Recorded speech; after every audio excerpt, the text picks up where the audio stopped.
Buenas tardes con cada uno de nuestros televidentes. Les damos la bienvenida a este espacio informativo con las noticias más importantes del país y del mundo. Iniciamos con nuestros titulares. Preste atención.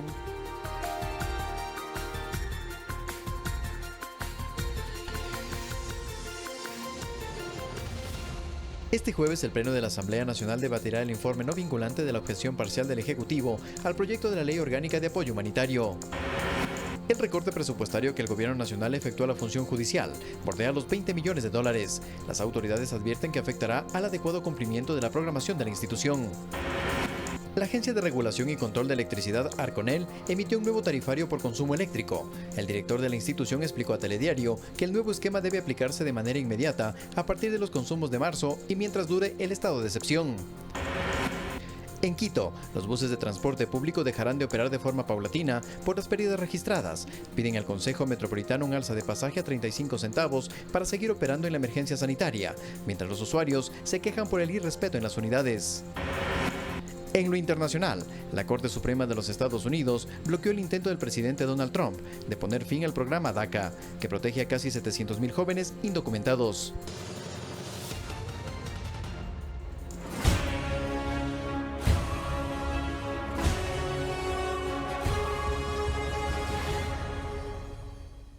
Presta atención, la Fiscalía General del Estado a través de su cuenta de Twitter informó que el personal de Fuerza de Tarea con apoyo de la policía ejecuta operativos simultáneos en las ciudades de Quito, Daule, San Borondón y Guayaquil tras la denuncia del gobernador del Guayas sobre actos de corrupción en casas de salud del sistema público.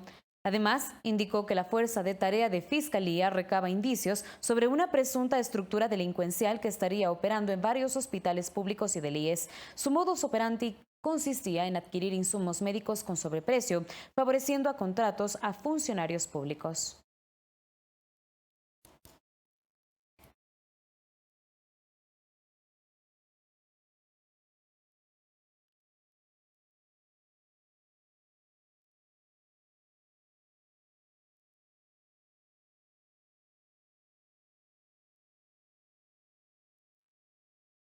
Y el secretario general de Gabinete, Juan Sebastián Roldán, participó de un foro virtual sobre la lucha contra la corrupción organizada por la revista Clave. A esta conferencia asistió también el expresidente del Congreso Nacional, Andrés Vallejo, y el penalista y catedrático Felipe Rodríguez. La negociación política es legítima e inevitable, pero es inadmisible que dichas negociaciones sean para obtener beneficios económicos. Eso es definitivamente condenable, repudiable. En el Congreso, en esta asamblea, hay asambleístas que se nota, se ve, que facturan por sus votos. Con esa premisa se abordó las denuncias relacionadas al supuesto reparto en hospitales a cambio de votos en la Asamblea.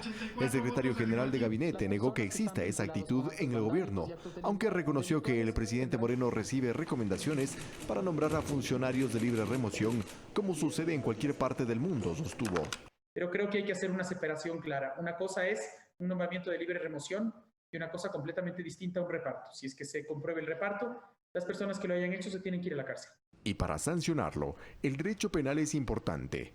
De hecho, está tipificado el cohecho, la concusión, el enriquecimiento ilícito, entre otros. Pero también hay normas que favorecen la corrupción, advirtió el penalista Felipe Rodríguez. Por ejemplo, la ley de contratación pública está estructurada de tal forma que permite que exista contratación pública mañosa. De ahí que es necesario invertir mayores recursos en justicia y educación. Pero también con una discusión profunda como sociedad de cómo vamos a salir adelante en una sociedad que lamentablemente durante mucho tiempo ha tolerado temas graves. El trabajo de los partidos políticos está en deuda. Cuando no hay partidos políticos estructurados, puede pasar cualquier cosa porque los gobiernos están a merced de los aventureros que muchas veces trabajan a destajo. Y una institucionalidad que todavía merece fortalecerse. Nunca el Ecuador tuvo una peor Contraloría General del Estado. De cada 100 casos que salen de esta Contraloría General del Estado, uno tiene sustento jurídico. Pero esta situación se agudiza además con una realidad que se construye en redes sociales y con un periodismo que denuncia hechos de corrupción, pero que es la justicia la que determina la inocencia o responsabilidad del delito. Siempre voy a respetar la presunción de inocencia de todos. Va a sonar contradictorio lo que voy a decir, pero inclusive de los que yo acuso, como en el caso de Fernando Balda, Romero y Correa aún son inocentes. Mi rol es demostrar que no lo son. Mi rol es desvirtuar esa presunción de inocencia. Y eso se lo hace a través del derecho, no a través de Twitter, no a través de redes. Los panelistas coincidieron en defender la libertad de expresión, aunque también se esbozaron criterios de que hay límites cuando se verifique que quien ejerce dicha libertad lo hace con el ánimo de dañar la honra ajena y con información que conoce que es falsa. Eduardo Córdoba, Ecuador TV. La Fuerza de Tarea de la Fiscalía investiga 63 casos de corrupción que se identificó durante la emergencia sanitaria por el COVID-19. Se ejecutó allanamientos en 27 ciudades del país y la Contraloría audita 30 hospitales. Peculado, delincuencia organizada y tráfico de influencias son los delitos que se investigan. A continuación, un recuento de estos casos en Guayas. El último caso se conoció el 16 de junio. Agentes de Fiscalía y Policía ejecutaron allanamientos en el Hospital Básico del IES en Durán, una empresa proveedora y varios domicilios. Producto de esto, se detuvo a 13 personas, incluyendo al director médico, la directora administrativa, los jefes del área financiera y de compras públicas. Además, hay 2 prófugos. La Fiscalía les formuló cargos por delincuencia organizada. En este caso se investiga irregularidades en contrataciones en donde algunos funcionarios habrían favorecido a proveedores de su entorno personal y familiar.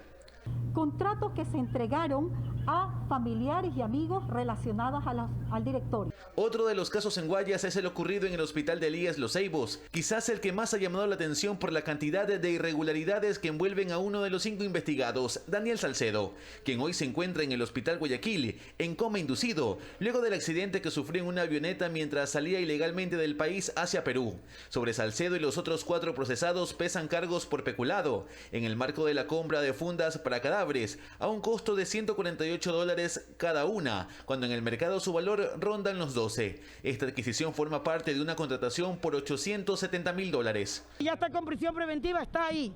Queremos es un habeas corpus por la vida y la salud. Otro caso, el Hospital del IES Teodoro Maldonado Calvo en Guayaquil. El delito, peculado. El caso, venta de insumos médicos con sobreprecio. Luego de varios allanamientos, el 4 de junio se detuvo y formuló cargos a 6 personas. Y el 13 de junio se sumó una 7ª, David Ceballos, uno de los proveedores. Solo en contratos con David C. se calcula un prejuicio del Estado de $3 millones. Eso se suma al caso de la venta en marzo con sobreprecio de mascarillas N95 nosocomio a $12 cada una, cuando en el mercado costaban 4. Un contrato por $10 millones auditado por Contraloría. Sin embargo, quiero aclarar una cosa. No se ha firmado aún contrato. No hemos firmado aún contrato. No existe contrato suscrito. Lo que sí se ha dictado son órdenes de compra que hemos decidido suspender de manera inmediata para que este proceso pueda ser revisado. El Hospital del Guasmo en Guayaquil no quedó exento. El 15 de mayo, con un gran contingente, se allanó nosocomio en el marco de la investigación de oficio sobre presunto peculado en la compra también de fundas para cadáveres con sobreprecio. Se investigan a funcionarios y a compañías proveedoras.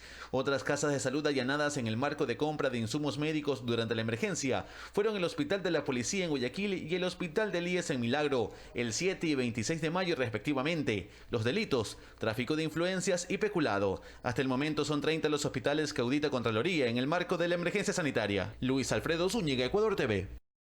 Durante estos 3 años de ejercicio legislativo, la Asamblea Nacional aprobó 50 leyes y apenas una de ellas se refiere a la corrupción, a pesar de que se presentaron 47 proyectos de ley que buscan combatirla. A criterio de 2 analistas, generar sistemas para recuperar lo que se robó y transparencia para evitar los conflictos de intereses debe ser una prerrogativa de las reformas a la Ley Orgánica de la Función Legislativa. Desde el año 2017, la Asamblea se ve empañada por denuncias de actos de corrupción.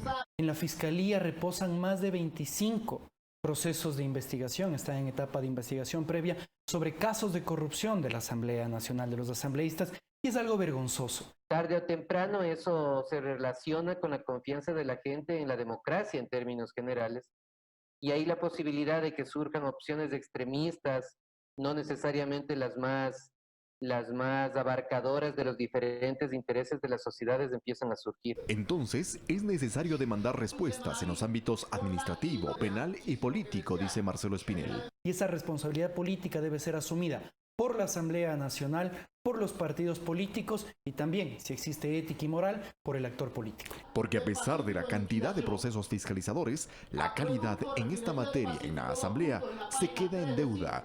tanto que las reformas a la Ley Orgánica de la Función Legislativa avanzan a paso lento. Para que, por ejemplo, exista un comité de ética dentro del Parlamento para que sancione, para que procese adecuadamente cualquier tipo de caso que tenga que ser investigado sobre el accionar de los legisladores. Y se debe complementar con reformas a los sistemas de partidos y electoral, sostiene Santiago Basabe. Ahora tenemos más de 200 movimientos. Eso no facilita la gobernabilidad y no facilita los acuerdos a nivel de la legislatura. Y otro tema de fondo, coinciden los analistas, está en la ética, algo que no se resuelve con leyes. Los temas de ética son fundamentales. Cualquier candidato deberíamos partir por el hecho de una transparencia en la posible gestión y luego analizar sus posiciones político-ideológicas. Pero eso desafortunadamente es en el deber ser, eso no se cumple siempre. Pero los partidos políticos dentro de sus procesos de elección primaria, ¿qué tipo de filtros están estableciendo para determinar quiénes son sus candidatos? ¿Cuál es el control que están haciendo los mismos militantes de los partidos políticos de sus representantes? Por tanto, la corrupción debe ser atacada de forma integral, generando un ecosistema de transparencia, de integridad y rendición de cuentas, sostienen, porque la convocatoria a elecciones sería en 3 meses. La campaña y elecciones está más cerca de lo que parece, y es necesario romper el círculo vicioso de la corrupción, también desde la acción social y asociación cívica, concluyen. Eduardo Córdoba, Ecuador TV. A esta hora, la Fiscalía realiza nuevos allanamientos simultáneos en varias ciudades del país en el marco de presuntos casos de corrupción en hospitales públicos. Uno de ellos en el Hospital Guayaquil, y nuestro compañero Luis Alfredo Zúñiga se encuentra en el sitio y nos tiene un informe. Compañeros, muy buenas tardes. A esta hora estoy en los exteriores del Hospital Guayaquil Abel Gilbert Pontón, en donde se desarrolla un allanamiento por parte de la Fuerza de Tarea de Fiscalía respecto a allanamientos y casos de corrupción en hospitales públicos. Vamos a intentar hablar a esta hora con uno de los responsables de estos allanamientos que se realizan a esta hora. Escuchemos. Se procedió a la detención de 5 ciudadanos posiblemente vinculados a delitos de peculado y asociación ilícita, específicamente temas relacionados con los procesos de contratación pública. ¿Qué sobre precios? Vamos a ponerles a órdenes de la autoridad competente para que ellos determinen lo correspondiente. ¿Quiénes son los detenidos? Se encuentran 5 funcionarios de ese hospital. ¿Qué cargos, por favor, tenga la bondad? ¿Qué cargos tienen trabajan en farmacia, departamento de compras públicas, nutrición. ¿También se presume la existencia de empresas vinculadas con familiares o el círculo cercano de ellos? Eso investigará la autoridad correspondiente. Una consulta, ¿cuántos allanamientos en total se han cumplido? Estamos trabajando todavía en estos procesos de allanamientos, más tarde les daremos la información completa. ¿Y qué se ha encontrado? ¿Qué han encontrado aquí, comandante? Estamos recabando indicios que nos permitan realizar las investigaciones correspondientes en coordinación con la Fiscalía General del Estado. ¿Qué se están llevando ahora mismo? ¿Computadoras? Todavía no, todavía estamos. ¿Solamente una persona ha sido trasladada a una unidad de Fiscalía? ¿Cuántas personas? Tenemos 5 detenidos hasta el momento aquí en el Hospital Abel Gilbert. ¿Detenidos? ¿Con orden de prisión? Con orden de detención. ¿Cuál es el delito que se investiga? Peculado, asociación ilícita. ¿Y el gerente del hospital también está con orden? No, son 5 funcionarios de otros departamentos. No el gerente. ¿En qué otra casa de salud han intervenido, por favor? Únicamente en esta. Okay. ¿Me repite el nombre y cargo? Manuel Íñiguez, director nacional de la Policía Judicial. Escuchamos a Manuel Íñiguez, director de la Policía Judicial. Repetimos, a esta hora aquí en los exteriores del Hospital Guayaquil Abel Gilbert Pontón, en donde la Fuerza de Tarea de Fiscalía desarrolla allanamientos por procesos o presuntos procesos de corrupción en hospitales públicos del país. Podemos ver también aquí en los exteriores cómo están los uniformados también del GIRE, de la Policía y de Fiscalía. Como hemos escuchado, son 5 los detenidos hasta el momento en este allanamiento, pero no es el único allanamiento. También se realizan en Quito, Daule, San Borondón y por supuesto en Guayaquil. Esto tras la denuncia de la Gobernación del Guayas sobre presuntos actos de corrupción en casas de salud. Al respecto también, hace algunos minutos, el gobernador del Guayas, Pedro Pablo Duarte, publicó en redes sociales al respecto y dijo: lo dije y me mantengo. Robar es malo, pero robar en emergencia sanitaria es miserable. No más corrupción, indicó la primera autoridad de la provincia. Nosotros nos vamos a mantener aquí en este punto, en los exteriores del Hospital Guayaquil Abel Gilbert Pontón, para llevarles más información y actualizar la dada hasta el momento en los próximos minutos. Ustedes como hacen estudios, muy buenas tardes. Buenas tardes, Luis Alfredo. De ser necesario, retomaremos el contacto contigo para ampliar esta información. Y esta tarde, a partir de las 16:30, el Pleno de la Asamblea Nacional debatirá el informe no vinculante de la objeción parcial del Ejecutivo al proyecto de ley orgánica de apoyo humanitario. Los asambleístas de la Comisión de Desarrollo Económico proponen en su informe que de las 32 observaciones enviadas por el presidente de la República, el legislativo se ratifique en 9 y se allanen 22. En otro tema, tras las denuncias por el excesivo cobro en el consumo de energía eléctrica, la Comisión de Gobiernos Autónomos de la Asamblea Nacional aprobó una resolución unánime en donde se exige una tarifa única. También se propone dar de baja a todas las planillas, refacturar los consumos sobre las lecturas reales y la comparecencia del ministro de Energía. El sobreprecio también afecta a los usuarios de la Corporación Nacional de Energía Eléctrica CENEL, quienes han visto que sus facturas han duplicado y hasta cuatriplicado su valor a pagar. Y en el peor de los casos, don Diego Espinosa antes pagaba hasta $80 por su planilla. Hoy su consumo supera los $1,000. Son demasiado excesivos y groseros, disonantes, ya que pagando mensualmente facturas que oscilaban entre 60, 70, $80, hoy me llega una factura de $1,310. El sistema está totalmente viciado. Primero te piden que pagues y después que reclames, pero una vez que pagaste, ¿quién te resuelve el problema? Hay una cola que da la vuelta a la manzana. Que se ha duplicado el valor de la planilla de consumo eléctrico. En los 6 años que tengo viviendo en esa casa, que es una casa nueva, tengo las mismas cosas de siempre. Siempre he pagado 45, 42, 47, para que ahora me salga $80. El malestar no es solo en Guayaquil, sino a nivel nacional. Las elevadas tarifas en la facturación de la energía eléctrica ha excedido todos los límites. Como guayaquileño, donde se ha dado mucho este problema, aunque es en todo el país, que tengamos miles de muertos en el Ecuador, tengamos pérdida de empleos, tengamos 0 ventas en los negocios y encima uno lo asalten con las planillas de luz. Y la solución que propone Arconel, como está ya en el texto, realmente es un parche. Ante la reciente resolución de la Agencia de Regulación y Control de Electricidad Arconel, que implementa medidas de compensación complementaria para los clientes, la Comisión de Gobiernos Autónomos de la Asamblea Nacional aprobó de manera unánime y resolvió exigir la reducción de tarifas, la homologación de tasas y la comparecencia del ministro de Energía y gerentes de la Corporación Nacional Eléctrica CENEL a nivel nacional. Pero lo que hay que hacer es tomar las lecturas correctas, porque si no, no sirve de nada.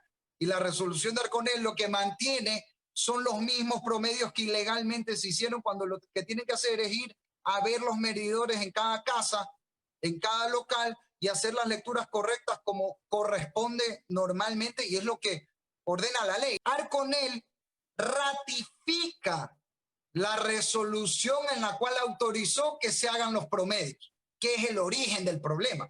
O sea, si una persona consumió 100 kilovatios, le ponen que consumió 200, 300, porque aquí incluso esos promedios no tienen ninguna lógica, porque una persona que de repente consumió $10 le sale 80. Mariuxi Buenaño, Ecuador TV.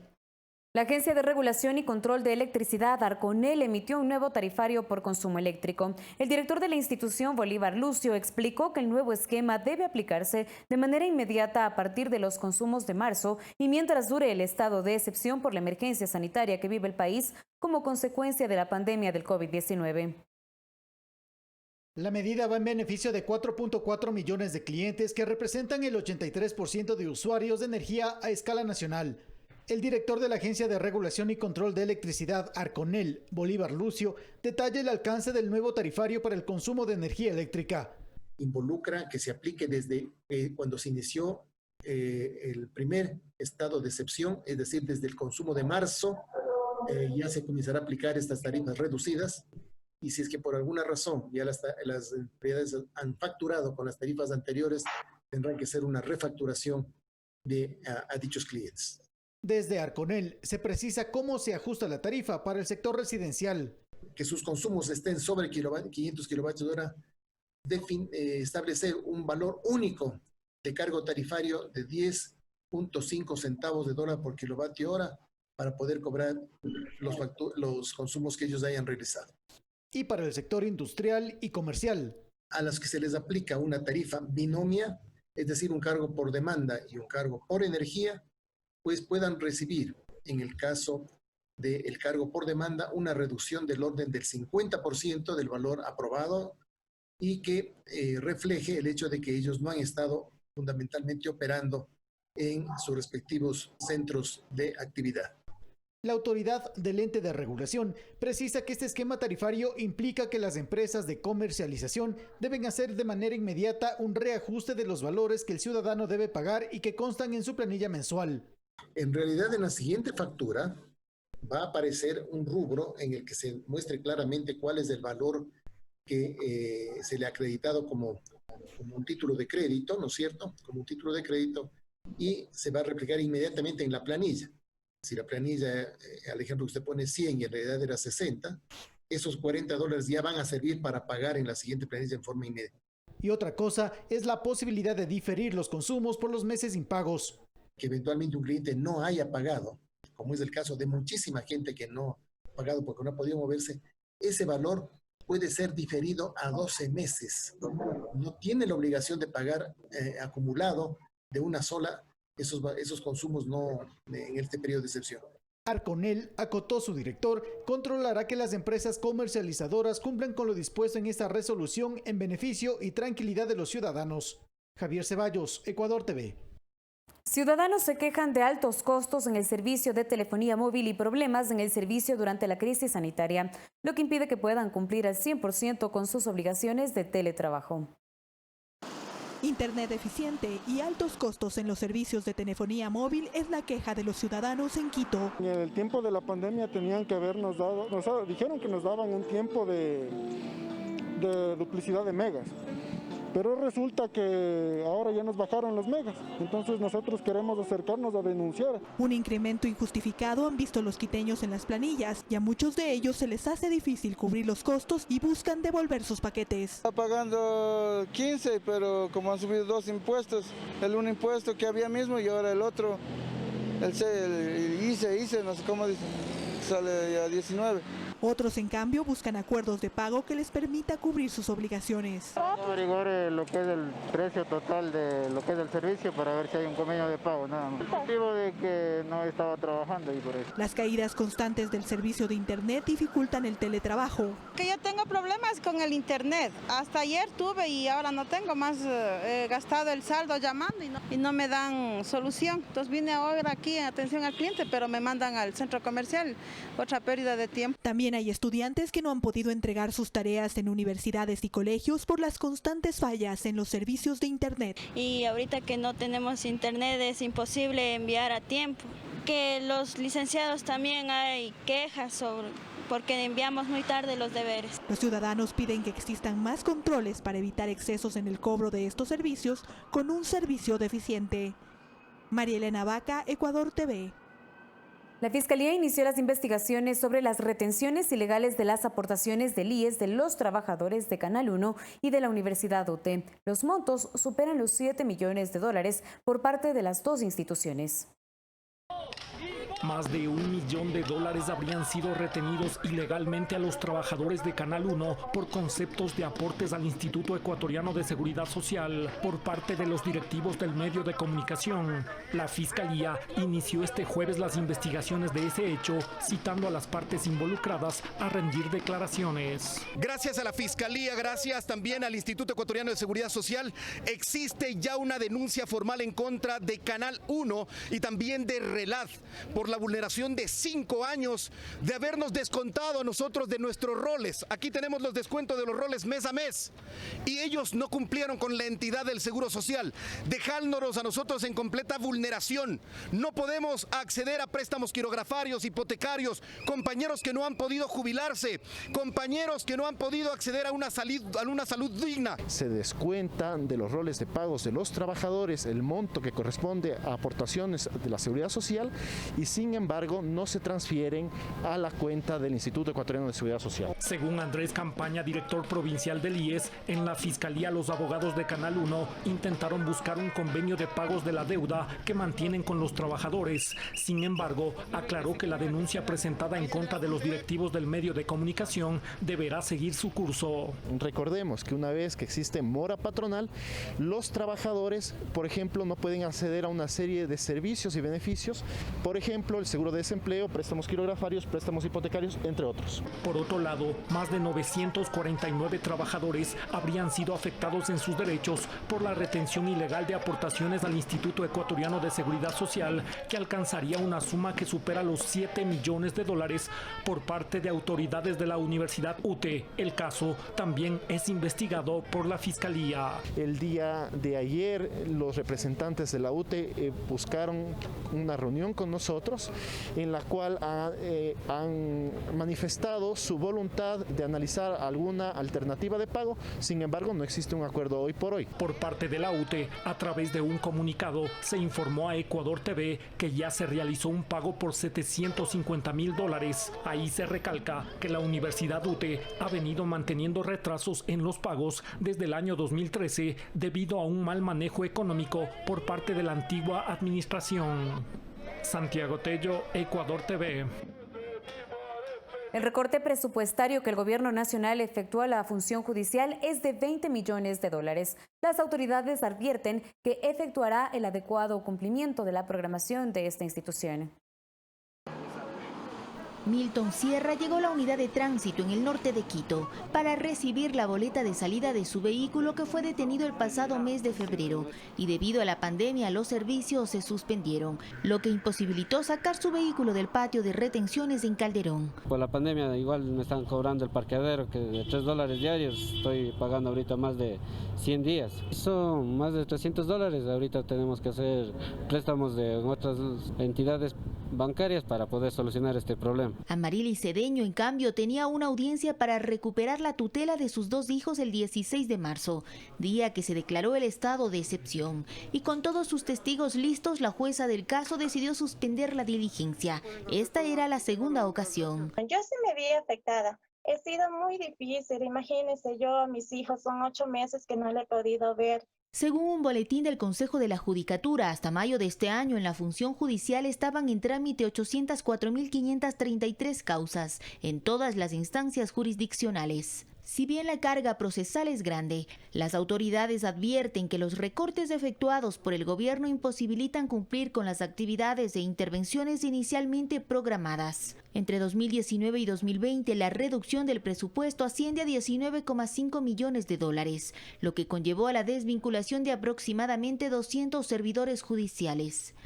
Según las autoridades de la Judicatura, el déficit de jueces y de personal jurisdiccional, acompañado de la suspensión de actividades por la pandemia, traen como consecuencia el represamiento de causas. Se señala que la restricción de recursos afectó la ejecución de adecuaciones en las unidades judiciales especializadas contra la violencia a la mujer y se postergaron actividades de mantenimiento en equipos informáticos y otros bienes en unidades judiciales de Guayaquil, Tena y la Corte Nacional de Justicia. Olga Velasco, Ecuador TV. El integrante del Consejo Asesor Económico Fausto Ortiz indicó que el gobierno identifica financiamiento interno. Se busca controlar el gasto y recaudar más dinero sin subir impuestos. Un analista económico sugiere incentivar a las empresas para que mantengan los empleos. El exministro de Finanzas, quien forma parte del Consejo Asesor Económico del Gobierno, Fausto Ortiz, dijo en Telediario que el gobierno busca el mecanismo para recaudar más sin incrementar los impuestos, por ejemplo, a través de retenciones. De que no estaría bien anticipar indiscriminadamente a todo el mundo en base a lo que hiciste el año anterior. Por ejemplo, yo soy profesional, presento mi factura el día de mañana y en vez de que me retengan 10%, que me retengan 12%. No tengo mayor espacio para reclamar toda vez que estoy facturando. Y lo mismo las empresas que hoy día pueden estar sujetas a una retención del 2%, que puedan incrementar la retención al 2.05, 2.1%. Ortiz indicó que entre las prioridades está reducir el gasto del Estado y reperfilar la deuda externa. Descartó un incremento del impuesto al valor agregado. Pero no creo que en el momento de la pandemia haya espacio para pensar en impuestos adicionales. El analista económico Diego Olmedo cree que sería fundamental incentivar las nuevas inversiones y favorecer a las empresas que contraten personal y mantengan los empleos. Para que las empresas contraten a los ecuatorianos que están desempleados. Creo que si una empresa va contratando a una persona que gane $740, pienso que por ahí va el mecanismo y que se le compense vía tributaria y vía laboral. Según Olmedo, deben volver al país capitales del exterior en alrededor de $3.000 millones para entregar créditos, también a las grandes y medianas empresas. Pero esto no va a ser suficiente, necesitamos 2.000 millones más para que las empresas grandes puedan ayudar a las medianas y las medianas a las pequeñas y ese encadenamiento siga fluyendo. Verónica Rivadeneira, Ecuador TV.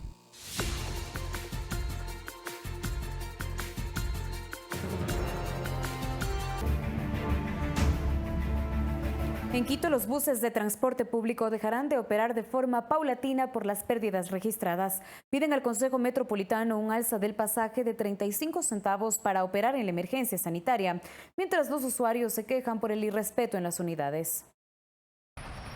A 4 millones asciende la pérdida del sector de la transportación pública convencional de Quito durante la emergencia. Según sus dirigentes, los ingresos no cubren los costos de personal y mantenimiento de las unidades. Tampoco podemos obligar a la gente que mantiene los buses convencionales que salgan a trabajar poniendo dinero de su bolsillo. Los buses podrán operar no más allá de los siguientes 8 días. Explican que de las 3.020 unidades urbanas y parroquiales se reactivaron 1.400, pero que día a día se han ido reduciendo hasta llegar a 960 actualmente. La recaudación ha bajado de los 965 usuarios bus día en promedio a un promedio de 330 pasajeros bus día. 5.000 pérdidas de empleos directos. A esto se suma la deuda que bordea los $8 millones que mantiene el Cabildo con las cooperativas que tienen alimentadores en el sistema metropolitano de transporte. Alimentadores que seguirán trabajando porque tenemos un contrato establecido. Piden una reunión con el alcalde Jorge Yunda y Consejo Metropolitano para tratar una medida que dé sostenibilidad al gremio, que solicita un alza en los pasajes de al menos 35 centavos. Que se cumpla el deber por parte de los señores concejales, que son las personas que no han dado paso ni al sistema de recaudo, ni a la revisión de las tarifas. Dentro de la ley humanitaria, la suspensión de la matrícula y la revisión técnica vehicular. Pero ¿cuál es la situación en las calles? De los buses que están rodando, infringen el aforo del 50% permitido y la distancia entre los usuarios. Llevan 2 personas en los 2 asientos, o sea, ¿dónde está el distanciamiento? Siguen haciendo subir nomás a bastante gente y pues ahí están parados. Los dirigentes señalan que son pocos los casos de unidades que respetan. No abastece a tanta persona que sale a trabajar. Nosotros no cumplimos, somos los culpables de enfermarnos. Hay un vacío legal sobre cuál es la sanción que debería recibir el chofer que infringe las reglas de seguridad para evitar un contagio. Valerio Villarroel, Ecuador TV. La Prefectura de Pichincha habilitará un sistema por turnos para tramitar el dispositivo para la utilización automática de los peajes en las vías que administra el gobierno provincial. 24.000 usuarios de la autopista General Rumiñahui compraron el tag que registra el pago y paso por la estación de peaje. De acuerdo a los datos de la Prefectura de Pichincha, hasta el momento se han registrado en la página web institucional 45.000 dueños de vehículos como parte del proceso de compra del dispositivo para el pago automático de peajes en las vías que administra el gobierno provincial. De ese universo, 24.000 personas ya compraron el tag y casi 20.000 están pendientes de hacerlo. Diego Espinosa, usuario frecuente de la autopista General Rumiñahui, hizo el trámite sin mayor complicación. Me pudieron ayudar gracias a toda la información y se ha podido salir a tiempo.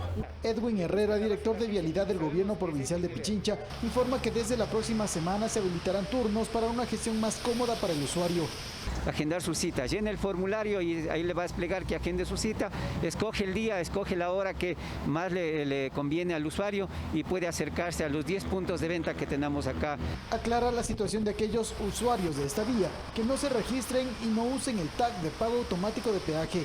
Los que ya han pasado y se han registrado tienen que acercarse a Fibeca o a los puntos y pagar, hacer el postpago para que se le descuente todas las pasadas que han tenido desde el 3 de junio hasta la presente fecha. Y de aquellos que solo se registren y no compren el dispositivo. A partir del 30 de junio nosotros depuraremos la base y desde ese momento se empezará a aplicar las sanciones que estipula la ley, que es el 15% del salario básico unificado. Se estima que alrededor de 110,000 vehículos por día circulan por esa autopista que conecta Quito con los valles. Javier Ceballos, Ecuador TV. Y los vuelos internacionales empiezan a reactivarse en los aeropuertos ecuatorianos. Las compañías norteamericanas y europeas habilitan algunas rutas. Desde el 1 de junio hasta la fecha, la reactivación ha sido continua en el aeropuerto Mariscal Sucre de Quito. Primero fueron las conexiones nacionales de menor demanda, después los vuelos Quito-Guayaquil y finalmente las rutas internacionales. Uniendo a las ciudades de Miami y Quito, Houston y Quito respectivamente. De American Airlines, por ejemplo, Eastern, United está por empezar, creo que también JetBlue y otras empresas también. Pero también ya se desarrolló la conexión Quito-Ámsterdam ida y vuelta, con lo cual otras compañías aéreas retomarán sus operaciones en los próximos días. Con Copa, por ejemplo, tentativamente tenemos un anuncio de que podrían reanudar operaciones el día 26 de junio. Del 4 de julio, la operación de Iberia con 2 vuelos semanales. En el José Joaquín de Olmedo el reinicio de operaciones ha ido más despacio. Por ahora son solo vuelos nacionales y allí ya se han presentado inconvenientes. La entidad responsable de las pruebas en el aeropuerto de Guayaquil es el Ministerio de Salud. El primer día de vuelos nacionales no lo hicieron, por lo que ingresaron pasajeros sin ningún control sanitario. Esa fue la publicación de la alcaldesa Cintia Viteri luego de que 15 pasajeros provenientes de Quito dieran positivo a la prueba de COVID. El Ministerio de Salud Pública cumpliendo con su responsabilidad. En los vuelos internacionales, una vez más, como fue el compromiso y como está en los protocolos, ¿no? Esto es para vuelos internacionales, no así para vuelos domésticos. Por ahora el municipio guayaquileño realizará pruebas rápidas a los pasajeros de vuelos domésticos. Alex Llanos, Ecuador TV. Autoridades de los Ministerios de Transporte y Obras Públicas, de Salud, de los operadores aeroportuarios, de los municipios de Quito y Guayaquil y representantes de las aerolíneas que mantienen rutas desde y hacia esos destinos, mantuvieron una reunión y decidieron establecer una nueva exigencia para los pasajeros. Ponga atención a lo resuelto. Desde el viernes 19 de junio de 2020, todos los pasajeros que viajen en vuelos domésticos deberán contar con una prueba de COVID-19 con resultado negativo, realizada dentro de las 72 horas previas al viaje. Esta prueba estará certificada por el Ministerio de Salud Pública previo al abordaje en el punto de control habilitado en el aeropuerto. Además, será presentada en los filtros de seguridad de la terminal aérea. Dicha prueba deberá ser realizada en los laboratorios autorizados por el Ministerio de Salud Pública, para lo cual los pasajeros pueden remitirse a la página web www.calidadsalud.gov.es/laboratorios-autorizados. Las aerolíneas notificarán a los pasajeros al momento de la compra de sus boletos sobre este requisito para conocimiento y cumplimiento del mismo. De igual forma, estos datos constarán en sus sistemas como información adicional. Ahora le contamos que el estudio Yo Consumo Local que realizó las Universidades de las Américas y la Cámara de Comercio de Quito revela que la clase media y media alta modificaron sus preferencias de consumo tras la crisis sanitaria. Priorizan su dinero en alimentación, medicamentos y dejan en segundo plano la diversión.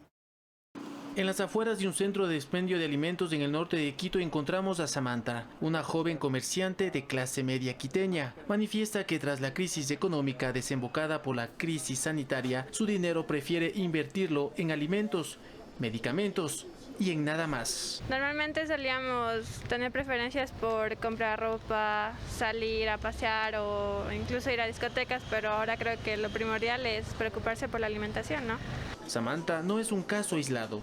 Es el reflejo de una clase media quiteña que modificó sus preferencias de consumo ante la incertidumbre de perder sus empleos o el temor de que sus ingresos se reduzcan, como lo determina el estudio Yo Consumo Local realizado por la Universidad de las Américas y la Cámara de Comercio de Quito. En el estudio se encuestó a 2.676 hogares capitalinos de clase media alta, cuyo ingreso promedio es de $1.500. En el mismo se determinó que tras la crisis crisis sanitaria. El 87,2% de los encuestados ha sido afectado personalmente por la crisis y el 77,2% ha visto reducidos sus ingresos. Por esta razón y conforme el estudio, la gente como Samantha prefiere invertir su dinero en alimentación, servicios básicos, luz, agua, insumos médicos, educación, créditos y seguros, dejando en último lugar al inmobiliario, la diversión, ocio y el turismo. Pero no es todo. La crisis de la pandemia obliga a los quiteños a modificar también sus prioridades en la movilidad. De acuerdo al estudio, los capitalinos prefieren moverse a pie sobre cualquier otro medio, incluso el automóvil, aunque es de suponerse que refieren a distancias cortas. Además, el estudio revela que los empleos de las personas más vulnerables por el COVID-19 son precisamente los más afectados por el desempleo.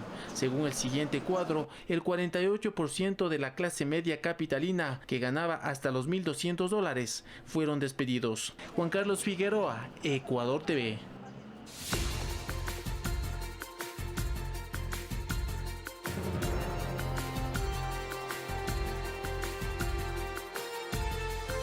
Estamos de regreso con más información nacional. Ante la emergencia sanitaria, el Ministerio de Inclusión Económica y Social brinda cursos para las familias interesadas en adoptar a un menor de edad.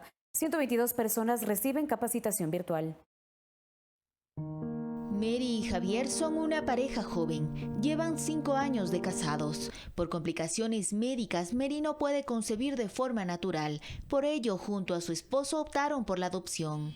Yo veo la adopción como una oportunidad no tan solo para nosotros, sino para los niños que no tienen familia. Se inscribieron en la página web del Ministerio de Inclusión Económica y Social a finales de 2019 y tras superar una entrevista inicial, comenzaron la capacitación que suele ser presencial, pero debido a la pandemia se efectúa de manera virtual. Nos están preparando porque verdaderamente uno no nace padre, ¿verdad? Uno se convierte en padre. Es necesario a veces que nos enseñen para ser mejores. Actualmente son 122 las personas solicitantes de adopción que reciben formación continua por parte del MIES. El curso es de 40 horas y finalizará el 12 de julio. Este proceso tiene como objetivo sensibilizar a las familias para que ellos conozcan la realidad de las niñas, niños y adolescentes del Servicio de Protección Especial. Posteriormente iniciará el estudio del hogar. De ser considerados idóneos, se realiza el emparentamiento y luego viene la fase judicial. Para no parar estos procesos debido a la emergencia sanitaria, el MIES tiene su planificación. Se ha previsto continuar trabajando en la modalidad virtual. Estamos tomando todas las medidas necesarias de bioseguridad para evitar posibles contagios tanto de los niños como de las familias que están optando por la adopción. En 2019 se realizaron 110 adopciones y en lo que va de este 2020, 18. Según las cifras del MIES, hasta mayo de este año se registran 255 niñas, niños y adolescentes con declaratoria de adoptabilidad. Olga Velasco, Ecuador TV. Con ganas de jugar, de correr, de mover su colita, encontró un equipo de Telediario a Valiente. La perrita que hace algunas semanas fue víctima de maltrato animal y que se recupera para tener una vida digna. Veamos más de su historia. Valiente es un nombre que hace honor a esta perrita que sobrevivió a la indolencia de un ser humano que hace 2 semanas cortó su rostro con un machete. Consecuencia de ello, perdió su ojo derecho. A medida que ha pasado el tiempo, Valiente se ha recuperado y se prepara para que una familia con mucho amor borre todas sus cicatrices. Afortunadamente Valiente se hizo bastante famosa, digamos, como le digo a la gente, sería lindo que se haga famosa por otras cosas, pero lo que le sucedió no fue nada lindo, fue traumático, fue un dolor tenaz. Ya hay algunas personas que están interesadas en su adopción. Creo que también tiene que contar mucho la parte psicológica acá, ya no es como la parte afectiva.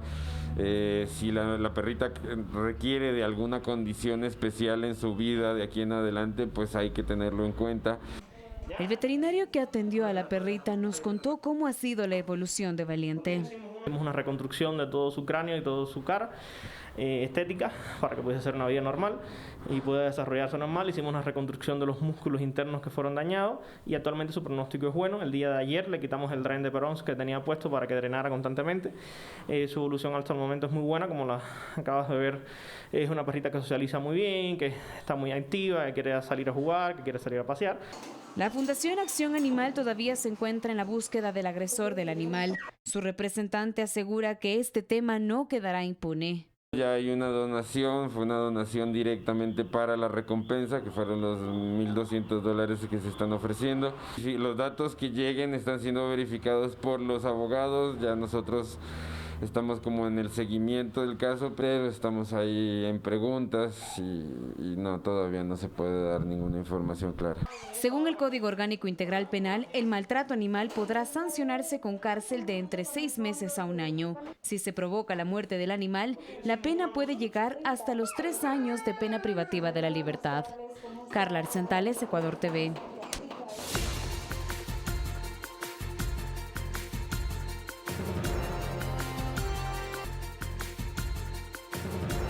En las noticias del mundo les contamos que la Corte Suprema de Estados Unidos bloqueó el intento del presidente Donald Trump de poner fin al programa DACA, que protege de la deportación a inmigrantes que llegaron al país cuando eran niños.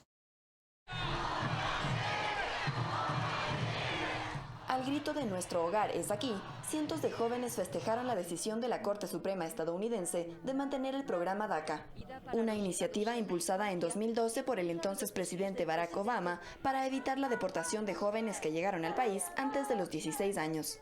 El proyecto también les otorga un número de seguridad social, un permiso de trabajo y, aunque no cuentan con la residencia permanente, sí tienen una situación legal en Estados Unidos. Beneficios a los que el actual mandatario Donald Trump quiso poner fin en 2017 al considerarlos un ejercicio inconstitucional de autoridad por parte del Poder Ejecutivo.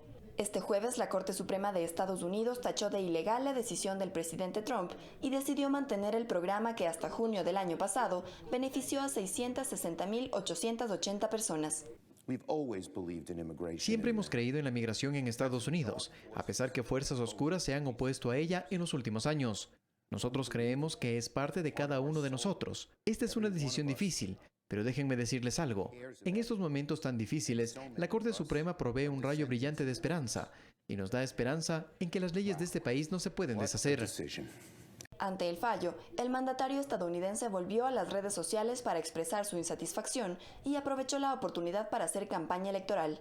Estas decisiones horribles y políticamente cargadas que salen de la Corte Suprema son disparos de escopeta en la cara de personas que se enorgullecen de llamarse republicanos o conservadores. Necesitamos más jueces o perderemos nuestra segunda enmienda y todo lo demás. Vota Trump 2020. Además, alegó que la Corte Suprema no lo quiere, ya que esta es la segunda vez en la semana que el organismo judicial se pronuncia en contra de la administración de Trump. Coralía Pérez, Ecuador TV. Una recompensa de $10 millones ofrece Estados Unidos a quien dé información sobre el paradero de Jesús Santrich e Iván Márquez, excombatientes de las FARC. El Departamento de Estado anunció la recompensa por estos 2 exjefes de las FARC que abandonaron el proceso de paz y desde disidencia vinculados con el narcotráfico. Santrich y Márquez fueron imputados el 26 de marzo en Estados Unidos de narcoterrorismo, corrupción, narcotráfico y otros cargos criminales junto a Maduro y más de una docena de exfuncionarios venezolanos. El presidente de Honduras, Juan Orlando Hernández, fue internado en el hospital militar de la capital por una neumonía un día después de anunciar que está contagiado con el COVID-19. Tras confirmarse que el presidente hondureño Juan Orlando Hernández, su esposa Ana García de Hernández y 2 edecanes dieran positivo a COVID-19, sus colaboradores en rueda de prensa anunciaron que el mandatario fue hospitalizado. Su estado general de salud es bueno. Su diagnóstico, debido a estos hallazgos laboratoriales, es de una neumonía. En este momento, él se encuentra bien de salud y se encuentra recibiendo diversos medicamentos por la vía intravenosa y medicamentos que solo pueden ser aplicados dentro de un hospital y no de manera ambulatoria. Los médicos que lo evaluaron encontraron algunas leves filtraciones en sus pulmones. Si bien es cierto, él empezó teniendo una sintomatología desde el fin de semana, es hasta el día de ayer que él se realiza nuevamente una PCR y pues ya vemos que ahora se encuentra hospitalizado. En ese sentido, pues el mensaje de siempre a toda la población, que cuando tenga la sintomatología, rápidamente hay que buscar la evaluación médica para poder abordar de manera temprana este virus. Hasta ahora se desconoce cómo contrajo el coronavirus, pues desde el inicio de la pandemia en marzo ha realizado giras de trabajo a diversas regiones y ha participado en reuniones, algunas virtuales, con representantes de diversos sectores, muchos de ellos empresarios. Este ejemplo del señor presidente creo que puede servir para todo ciudadano de la manera pronta y responsable que hay que actuar. El distanciamiento social, el uso de la mascarilla, el lavarse las manos, es importante que todo ciudadano lo aplique. Insisto, que todas las medidas de precaución debemos de tomarlas con responsabilidad. Fernanda de la Bastida, Ecuador TV. La Organización Mundial de la Salud informó que interrumpirá los ensayos con hidroxicloroquina como tratamiento potencial de lucha contra el coronavirus, ya que no reduce la tasa de mortalidad. Este medicamento contra el paludismo será retirado del programa de ensayos conocido como Solidarity, que se aplica en numerosos países para hallar posibles tratamientos contra la enfermedad. La Agencia de Medicamentos de Estados Unidos revocó la autorización para su uso para tratar a los afectados. Uno de los defensores más acérrimos de este medicamento es el presidente de los Estados Unidos, Donald Trump, quien informó que la toma para prevenir el COVID-19. El Departamento de Transporte estadounidense multó a la compañía panameña de aviación Copa Airlines con $450,000 por transportar de forma ilegal pasajeros entre Estados Unidos y Venezuela a través de un punto de escala. Copa recibió la orden de desistir de futuras violaciones similares. Una investigación realizada por la Oficina de Protección al Consumidor de Aviación descubrió que durante un mes de la emisión del pedido del Departamento de Transporte, Copa vendió 5,000 boletos para viajes aéreos entre esos dos países y transportó a 15,000 pasajeros en esos itinerarios.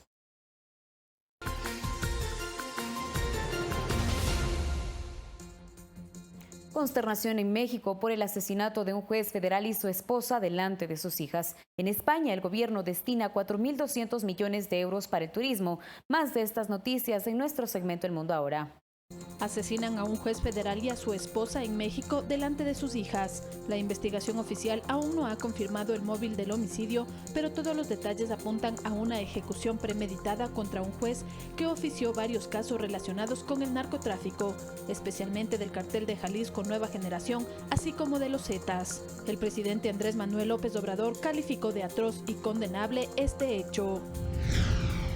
Las autoridades de Pekín informaron de otros 21 nuevos casos de coronavirus en las últimas 24 horas y mantienen sus restricciones en la ciudad de 21 millones de habitantes, con lo que ya son 158 los infectados por el nuevo foco. Esto mientras que el jefe de epidemiología del Centro para el Control y Prevención de Enfermedades de China afirmó que el brote en el principal mercado de alimentación de la ciudad está controlado. En España, el gobierno destinará 4.262 millones de euros para impulsar la recuperación del turismo, uno de los sectores más afectados por la pandemia, lo que beneficiará a 1,2 millones de trabajadores, el 45% del total del empleo del sector. El presidente del gobierno, Pedro Sánchez, anunció este plan de impulso que consta de 5 áreas de actuación. Y un intrépido navegante argentino no dudó en cruzar el Atlántico en velero para reunirse con sus padres. Juan Manuel Ballestero quería llegar a tiempo al cumpleaños de su padre y casi lo ha conseguido. El confinamiento y el cierre del espacio aéreo debido a la pandemia le llevó a viajar desde la costa de Portugal a Mar de Plata en su velero Esquá. El hombre de 47 años navegó durante 85 días. Además, cumplirá 14 días de cuarentena a bordo del barco. Fernanda de la Bastida, Ecuador TV. Con esta información nosotros finalizamos este espacio de noticias. Gracias por acompañarnos. Que tengan una excelente tarde.